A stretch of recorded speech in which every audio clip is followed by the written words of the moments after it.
आज के फनकार।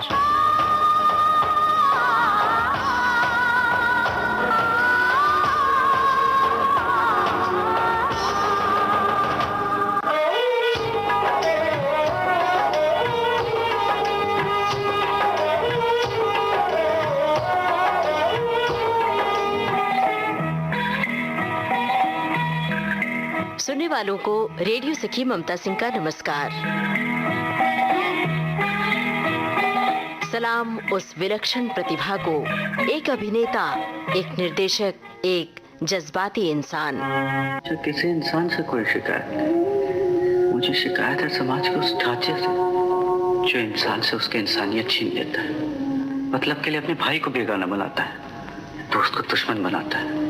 मुझे शिकायत है उस तहजीब से, उस संस्कृति से जहां मुर्दों को पूजा जाता है और जिंदा इंसान को पैरों तले रौंदा जाता है, जहां किसी के दुख दर्द पे तो आंसू बहाना बुज़दिली समझा जाता है, छुप के मिलना है कमजोरी समझा जाता है।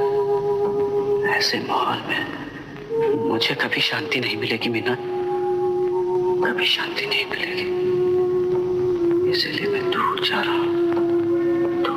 ये महलों, ये तख्तों, ये ताजों की दुनिया, ये इंसान के दुश्मन समाजों की दुनिया, ये दौलत के भूखे रवाजों की दुनिया, ये दुनिया अगर मिल भी जाए तो क्या है, ये दुनिया अगर मिल भी जाए तो क्या है। भारतीय सिनेमा के एक चमकीले सितारे। हम आपकी आंखों में इस दिल को बसा दे तो, हम मूंद के पलकों को इस दिल को सजा दे तो, हम आपकी आंखों में इस दिल को बसा दे तो।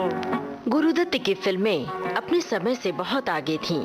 कामयाब रही हो या नाकाम, उन्होंने शिद्दत भरी कहानियां दी, कहानियों से रुलाया, हंसाया। भंवरा बड़ा नादान है, बगियन का मेहमान है, फिर भी जाने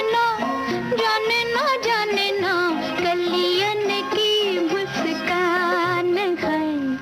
भंवरा बड़ा नादान। गुरुदत्त का वास्तविक नाम वसंत कुमार शिवशंकर पादुकोण था। गुरुदत्त अपने आप में एक संपूर्ण कलाकार बनने की पूरी पात्रता रखते थे। वे विश्व स्तरीय फिल्म निर्माता और निर्देशक थे। साथ ही में उनकी साहित्यिक रुचि और संगीत की समझ की झलक हमें उनकी सभी फिल्मों में दिखती है।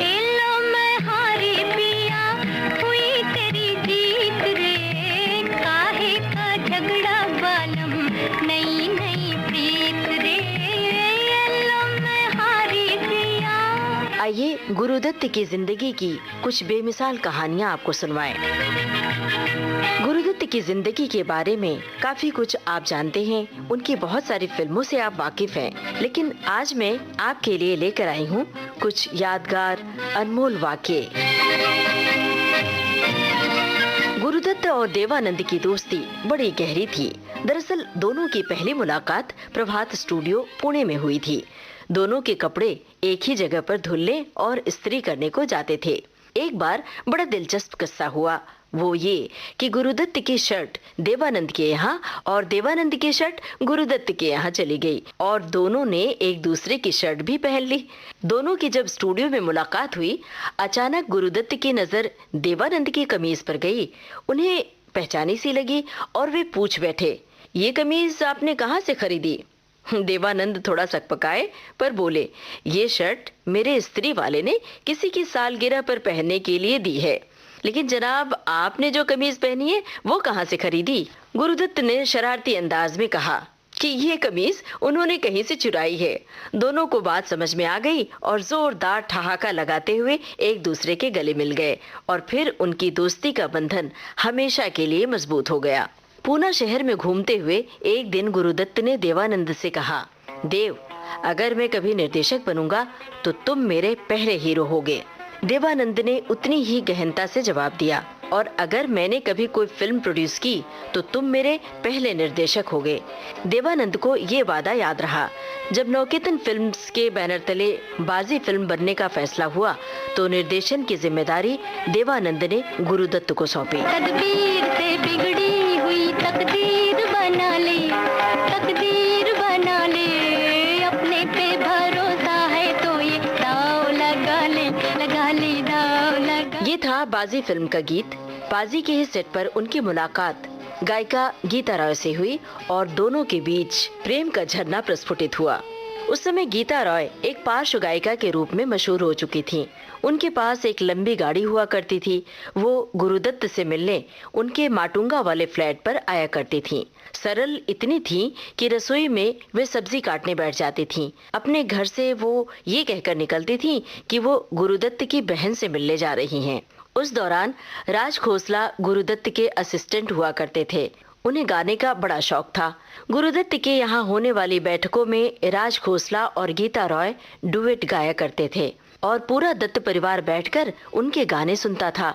गुरुदत्त की छोटी बहन ललिता लाजमी गुरुदत्त और गीता के प्रेम पत्र एक दूसरे के पास पहुंचाया करती थीं और 1953 में गुरुदत्त और गीता रॉय विवाह के बंधन में बंध गए। पिया ऐसो जिया में समाए गयो रे कि मैं तन मन की सुध बुध गवा बैठी, हर आहट पे समझे ओ आए गयो रे, हर आहट पे समझे ओ आए गयो रे, झट घूंघट में मुखड़ा छुपा बैठी, पिया ऐसो जिया में समाए गयो रे।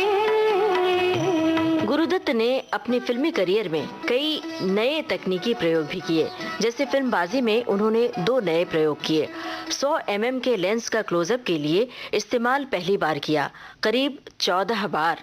इससे पहले कैमरा इतने पास कभी नहीं आया कि उन दिनों कलाकारों को बड़ी असहजता के अनुभव से गुजरना पड़ा। तब से उस स्टाइल का नाम ही गुरुदत्त शॉट पड़ा। बैठ जाओ। जिस रास्ते पे तुम चल रहे हो जानते हो वो रास्ता कहाँ जाके खत्म होता है? यहीं इसी जगह। वाह वाह, क्या कहने हैं सादर जवाबी के। आपको और कुछ पूछना है? हाँ, बहुत कुछ पूछना है। तुमने अपने आप को समझ क्या रखा है? यहाँ अच्छों के छक्के छूट जाते हैं। तमीज से बात करो। आप मुझे गिरफ्तार कर लेंगे, जेल में डाल देंगे, मैं उसके लिए तैयार होकर आया हूँ। देखो, मुझे तुमसे कोई जाती दुश्मनी नहीं, न ही मैंने कभी अपनी पोजीशन का नाजायज फायदा उठाया है और न ही मैं तुम्हारे सुख को बदला लेना चाहता हूँ। दूसरे ले ही चुके हैं, आप भी ले लीजिए। कौन ले रहा है बदले तुमसे? कोई नहीं। सुनो, मैंने तुम्हें यहाँ इसलिए बुलवाया है कि तुम ये नीच काम फौरन छोड़ दो। अभी कुछ नहीं बिगड़ा, मैं तुम्हें कहीं अच्छी जगह नौकरी दिलवा दूंगा। मुझसे कहे कि इतनी हमदर्दी? समझा, मुझे तुमसे कोई हमदर्दी नहीं है। मुझे तो सिर्फ उस लड़की का ख्याल आता है जो तुम्हारी वजह से इतनी परेशान है। क्या तुम्हारा उसकी तरफ कोई फर्ज नहीं है? तुम नहीं जानते वो तुम्हें कितना प्यार करती है। आज की रात पिया, आज की रात पिया, दिल न तोड़ो, मन की बात पिया मान लो। आज की रात पिया, दिल न तोड़ो, मन की बात पिया मान लो। आज की रात पिया। किसी भी फिल्म में पहली बार गानों का उपयोग कहानी को आगे बढ़ाने के लिए किया गया। वैसे ही फिल्म कागज के फूल हिंदुस्तान में सिनेमा स्कोप में बनी पहली फिल्म थी। दरअसल इस फिल्म के लिए गुरुदत्त कुछ अनोखा, कुछ हटके करना चाहते थे जो आज तक भारतीय फिल्म के इतिहास में कभी नहीं हुआ। संयोग से तभी एक हॉलीवुड की film company 20th century fox ने उन दिनों भारत में किसी सिनेमा स्कोप में बनने वाली फिल्म की शूटिंग खत्म की थी और उसके स्पेशल लेंस मुंबई में उनके ऑफिस में छूट गए थे। जब गुरुदत्त को इसका पता चला तो वे अपने सिनेमेटोग्राफर वीके मूर्ति को लेकर तुरंत वहां गए, लेंस लेकर कुछ प्रयोग किए, रशेस देखे और फिर फिल्म के लिए इस फॉर्मेट का उपयोग किया। क्या हंसी सितम रहे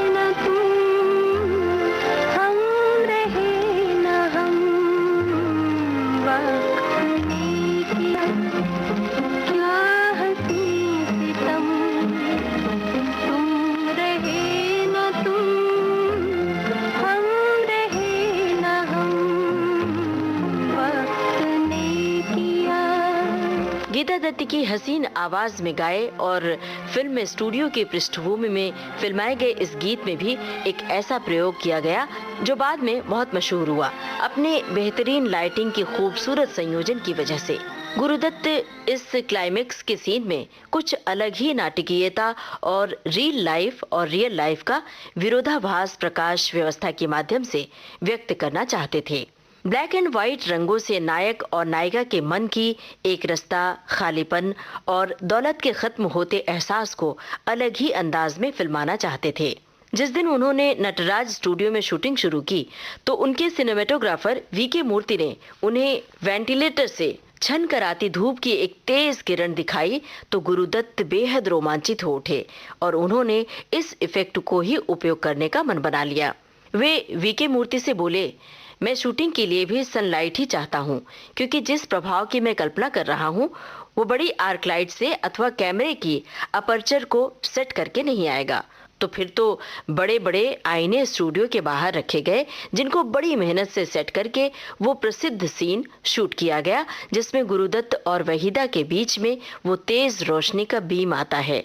साथ में चेहरे के क्लोजअप में अनोखे फैंटम इफेक्ट से उत्पन्न हुए एम्बियंस से हम दर्शक ठगे से रह जाते हैं।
गुरुदत्त के नाम से लगता था कि वो बंगाली थे, लेकिन उनका जन्म मैंगलोर में हुआ था और उनकी मातृभाषा कोंकणी थी। उनको बचपन से ही नृत्य का बहुत शौक था, इसलिए 15 साल की उम्र में ही वो महान नर्तक उदय शंकर से नृत्य सीखने अल्मोड़ा चले गए।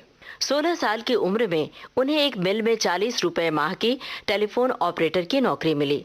जब उन्हें पहली तनख्वाह मिली तो उन्होंने अपने अध्यापक को एक भगवत गीता, माँ के लिए साड़ी, पिता के लिए कोट और बहन ललिता के लिए एक फ्रॉक खरीदी। गुरुदत्त जब गीता रॉय के लिए कोई उपहार खरीदते तो बहन ललिता के लिए भी कुछ न कुछ खरीद के लाया करते थे। गुरुदत्त भाई बहनों में सबसे बड़े थे और जब उनमें और दूसरे भाई आत्माराम में लड़ाई होती थी तो गुरुदत्त ही उन्हें आकर बचाते थे। उदय जी के पास ही गुरुदत्त को एहसास हो गया कि फिल्मों में वे न सिर्फ अपनी प्रतिभा का सही इस्तेमाल कर पाएंगे बल्कि रोजगार से भी नाता जुड़ जाएगा। गुरुदत्त पुणे पहुंचे और थोड़ी जद्दोजहद के बाद उन्हें प्रभात फिल्म कंपनी में काम मिल गया। 1945 में फिल्म लाखा रानी से उन्होंने अपने करियर की शुरुआत की। 1946 में फिल्म हम एक हैं में उन्होंने सहायक निर्देशक और नृत्य निर्देशक की जिम्मेदारी भी संभाल ली। सन 1947 में प्रभात फिल्म कंपनी से गुरुदत्त का अनुबंध समाप्त हो गया। उन दिनों गुरुदत्त संघर्षरत देवानंद और रहमान के साथ एक कमरे में रहते थे। फिर गुरुदत्त मुंबई चले आए। वे करीब 10 माह तक बेरोजगार रहे। फिर उन्होंने अमीय चक्रवर्ती और ज्ञान मुखर्जी जैसे निर्देशकों के साथ काम किया। गुरुदत्त को उन दिनों लगने लगा कि वे जो करना चाहते हैं उसके लिए उन्हें फिल्म निर्माता भी बनना होगा। उन्होंने अपनी फिल्म कंपनी बना ली और उस बैनर पर पहली फिल्म आर पार बनाई जो सन 1954 में रिलीज हुई। अपने 2 रुपये अपनी चिंदिया अभी देखता क्या है, चल खा जल्दी कर, पकड़ अपना कोट, वो रहा दरवाजा और सीधा निकल जा बाहर। ठहर जा, अगर फिर मैंने तेरी कमीनी सूरत यहाँ देखी तो टांगे तोड़ दूंगा, याद रखो। लाला जी, आप अगर इतने ऐठे हुए ना होते तो मैं आपको सब कुछ समझा देता। अबे तू जाता है कि नहीं? जो कुछ देखा है उसके बाद कुछ समझना बाकी रह गया? हमारा नौकर और हम ही तक उठने की कोशिश करता। नौकर जरूर हूँ, लेकिन इसका ये मतलब नहीं कि मैं सर भी नहीं उठा सकता। नमक हराम की बातें तो सुनो, सर उठाएगा। अबे तेरी हैसियत ही क्या है सर उठाने की? कल तक तो सड़कों में भूखा मरता था, है? तुझ में और एक नीच भिखारी में फर्क क्या है? वक्त वक्त की बात है लाला जी। आज यारों का वक्त ढीला है तो आप लाल पीले होकर बातें कर रहे हैं, और कल जब यही वक्त पलटेगा। अबे जा जा, बड़ा आया वक्त पलटाने वाला। पहले किसी काबिल हो ले, फिर आंख मिलाकर बात करना। चल दफा हो यहाँ से। इसके बाद गुरुदत्त ने मिस्टर एंड मिसेस 55 बनाई सन 1955 में। ओपी नेर के संगीत से सजी इस फिल्म के गाने खूब मशहूर हुए। ठंडी हवा काल घटा आ ही गई झूम के, प्यार लिए डोले हंसी नाच दिया घूम के। ठंडी हवा काल घटा आ ही गई झूम के, प्यार लिए डोले हंसी नाच दिया घूम के। गुरुदत्त ने आगे भी जितने फिल्में बनाई उनमें गीत संगीत का संयोजन बेमिसाल रहा। 14वीं का चांद हिंदी सिनेमा के 10 सर्वश्रेष्ठ संगीत प्रधान फिल्मों में से एक गिना गया। उनकी फिल्मों के संगीत का आकर्षण आधी सदी से लगातार जादू जगा रहा है।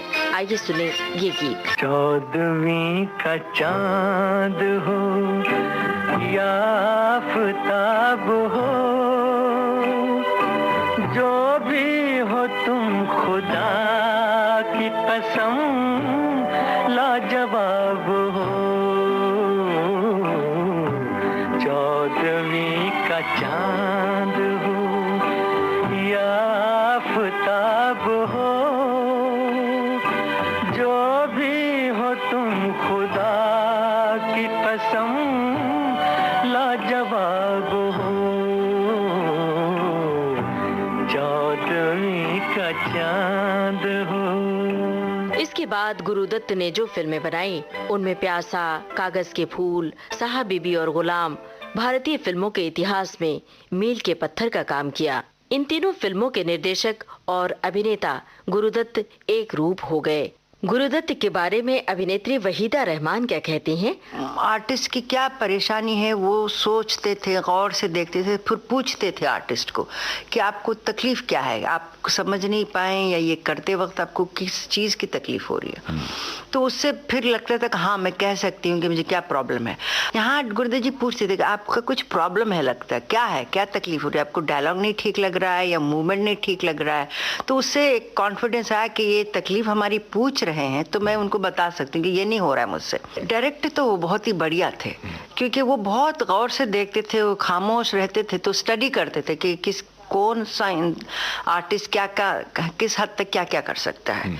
उसीलिए उनके मेरे परफॉर्मेंस या माला सिन्हा के प्यासा में या रहमान साहब या जॉनी वॉकर या महमूद वगैरह, वो सबके परफॉर्मेंसेस बहुत अच्छे होते थे क्योंकि वो समझते थे इनकी लिमिट ये है, ये इनसे इतना ही ऐसे करवाओ। कागज़ के फूल में वक्त ने किया क्या हंसी सितम, वो एक गाना है जो अब तक मुझे बहुत ही यूनिक लगता है, इसलिए कि वो अपने जो कैरेक्टर है वो अपने ख्यालात को जाहिर कर रही हैं मगर बिना लिप मूवमेंट के। ये जैसे दिल की आवाज़ है। और मैंने कहा लिप मूवमेंट नहीं होगा, ये कैसे गाना होगा? तो बोले आप कीजिए जैसे मैं कह रहा हूँ। तो ये इससे फीलिंग है, ये लड़की अब वो इसमें नहीं है कि खुले खुले जाहिर करे अपने फीलिंग्स को। जैसे शॉट्स होंगे उस पे वो जैसे उसका विजुअली जैसे हम प्ले करेंगे तो गाना पीछे से बजेगा तो ज़्यादा इफेक्टिव होगा। और उसमें तो मैं कहूँगी एक्सप्रेशंस बहुत उन्होंने अच्छे एक्सप्लॉइट किए और उसकी जो फोटोग्राफी थी और लाइटिंग थी उससे और भी वो चीज़ एनहांस हुई थी मन और बढ़िया दिखती।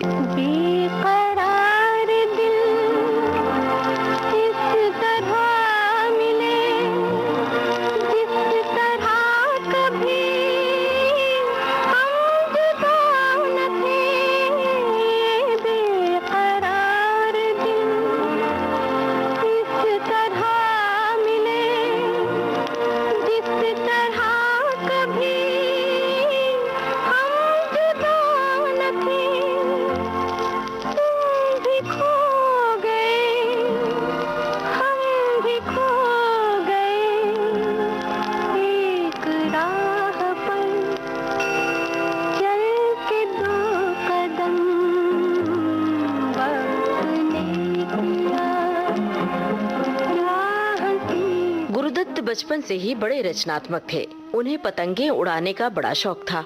अपनी पतंगे खुद ही बनाते और फिर उड़ाते थे। उनका बचपन कोलकाता में गुजरा था। शायद इसीलिए उन्हें कोलकाता से बड़ा लगाव था। जब वे कोलकाता जाते तो गोलगप्पे और विक्टोरिया मेमोरियल के लॉन में बैठकर झालमुड़ी जरूर खाते थे। एक बार वहीं जब वे झालमुड़ी खा रहे थे तो देखा कि चारखाने की लुंगी और एक अजीब सी टोपी पहने हाथ में तेल की बोतल लिए हुए एक मालिश वाला आवाज लगा रहा है। विजय बाबू, आज सत्तार भाई आपकी स्पेशल मालिश करेंगे और वो भी फोकट। वहीं से उनके मन में एक किरदार ने आकार लिया और जॉनी वॉकर के लिए खास तौर से ये गाना लिखवाया गया।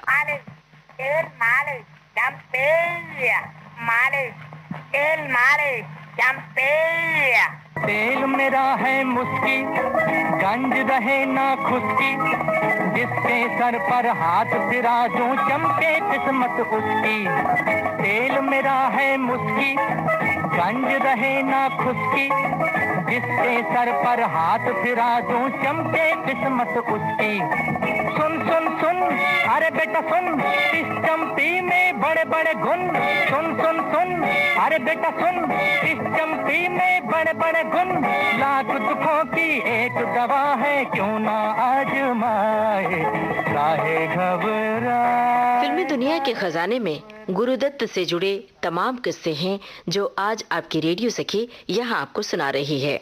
एक बार गुरुदत्त ने तय किया कि वो साहिल लुधियानवी की नज्म को अपनी फिल्म में इस्तेमाल करेंगे। रिकॉर्डिंग के रिहर्सल के लिए तय समय पर मोहम्मद रफी उनके यहाँ पहुँच गए, लेकिन संगीतकार सचिन देव बर्मन पहुँचे नहीं थे।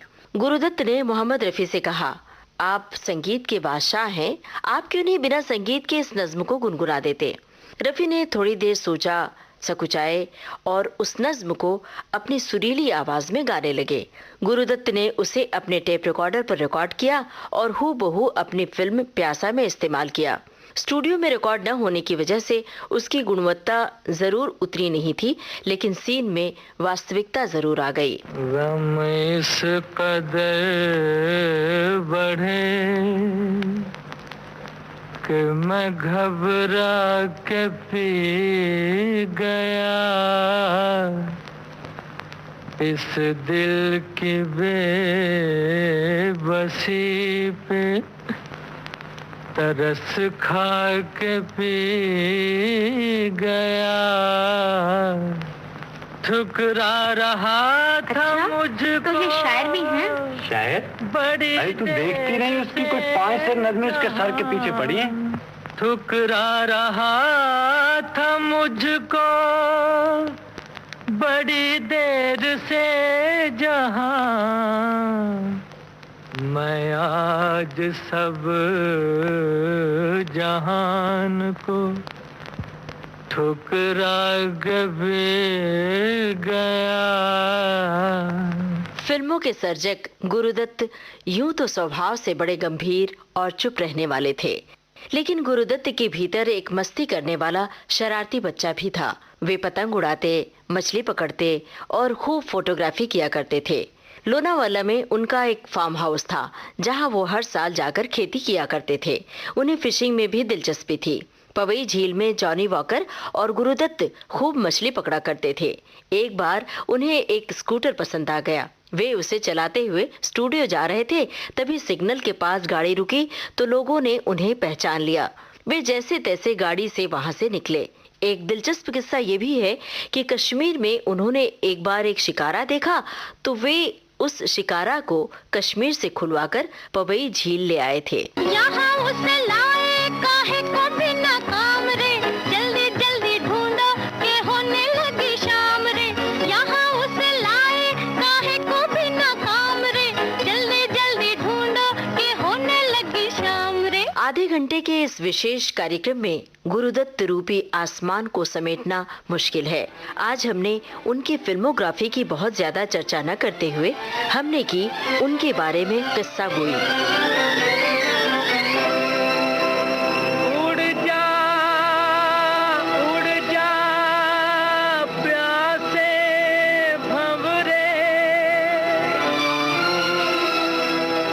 रस न मिलेगा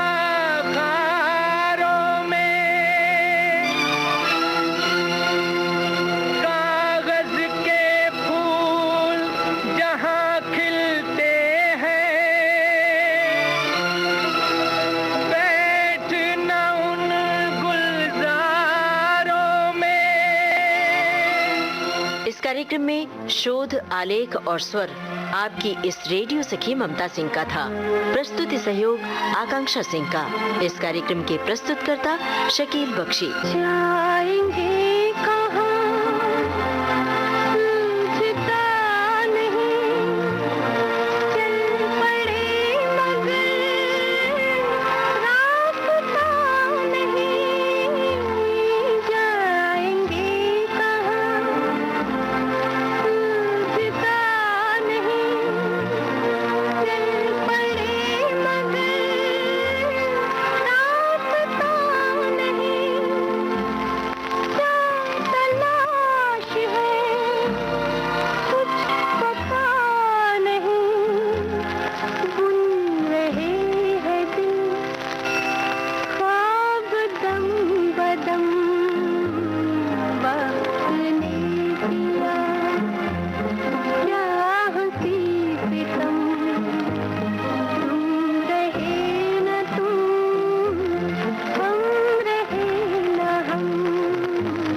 आज के फनकार।